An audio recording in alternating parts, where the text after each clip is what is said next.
პავლე მოციქულისა წიგნი ებრაელთა მიმართ, თავი მესამე. ვინაიცა ძმანო, წმინდანო, ჩინებისა მის ზეცითაისა, ზიარნო, განიცადეთ მოციქული იგი და მღვდელთ მოძღვარი აღსარებისა ჩვენისა იესო ქრისტე, რომელიც სარწმუნო არს შემოქმედისათვისისა, ვითარცა იგი მოსეცა ყოველსა მას სახლსა მისსა. რამე თუ უმრავლესსა დიდებასა ესე ღირს იყო უფრო ის მოსესა, ვითარცა იგი უფრო ისი პატივი აქუნდა სახლისაი მის მაშენებელსა მას მისსა. რამე თუ ყოველი სახლი აღეშენის ვისგანმე, ხოლო რომელმან ყოველივე აღაშენა ღმერთი არს. მოსეცა სარწმუნო იყო ყოველსავე სახლსა მისსა, ვითარცა მსახური მოწამედ თქმულთამად, ხოლო ქრისტე ვითარცა ძე სახლსაზე და მისსა, რომლიცაც სახლ ვართ ჩვენ უკეთო კადნიერება იგი და სიქადული სასწოებისა იმის ვიდრე აღსასრულადამდე მტკიცედ შევიკრძალოთ.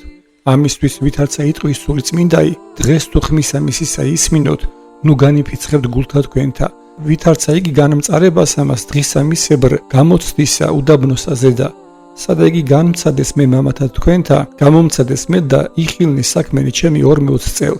ამისთვის მოვიწყინე ნათესავი იგი და ვთქუ მარადის ცდებიან იგინი გულითა მათითა და მათ არა იცნეს გზანი ჩემნი. ვითარცა უცე რისხვითა ჩემითა ვერ შევიდენ იგინი განსასვენებელსა ჩემსა. ეკრძალენით ძმანო ნუ უკვე სადამე იყოს ვის მე თქვენგანსა თანა გული უკეთური უწმნოებისა, განდგომა და ღმრთისაგან ცხოველისა. არამედ ნუ გეშინის ცემდით თავთათვის და დღითი დღედ, ვიდრე ესე დღეს ღარ ქვიან. რაითა არა განვინმე ფიცხნეს თქვენგანი საცტურითა მით ცოდვისაითა, რამე თუ თანაზიარ ქრისტესა ვიქმნენით. უკეთო დასაბამი გძლიერებისაი აღსასრულადმდე მტკიცედ შევიგრძალოთ. რაჟამ სიტყოდის დღეს თუ ხმისა მისისა ისმინოთ ნუ განიფიცხებთ გულთა თქვენთა, ვითარცა იგი განმწარებას ამას, რამე თუ ესმა ვიეთმე და განამწარეს. არამედ არა ყოველთა, რომელნი გამოვიდეს ეგვიპტით მოსეს მიერ, ხოლო ვიეთი მოიწყინა 40 წელ.